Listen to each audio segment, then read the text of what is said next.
কতই না কষ্ট হয়। কষ্ট তো আমারও হয়, কিন্তু তা আমি কাউকে বলতে পারি না। চিৎকার করে কাঁদতে আমারও খুব ইচ্ছে করে, কিন্তু তা আমি কখনোই পারবো না, কারণ আমার কষ্টগুলো বোঝার মতো কেউ নেই। তোমার সাথে দেখা স্বপ্নগুলো আজ একা ভাবতে খুব কষ্ট হয়। কষ্ট পেতে জন্ম আমার, সুখ পেতে নয়। তাই তো সবাই আমার সাথে করে অভিনয়। হঠাৎ একদিন হারিয়ে যাব, কেউ পাবে না খোঁজ। বেঁচে আছি বলে কি সবাই কষ্ট দেয় রোজ? কষ্টটা খুব বেশি মনে লাগে যখন আপন মানুষ কোনো কারণ ছাড়াই অবহেলা করে। দিন শেষে কষ্টটা তারাই পায় যারা কাউকে মন থেকে সত্যিকার অর্থে ভালোবাসে। আর এটাই বাস্তবতা। বাস্তবতা কি জানেন?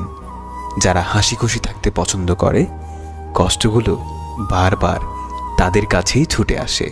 এটা ভাগ্যের নির্মম বাস্তবতা।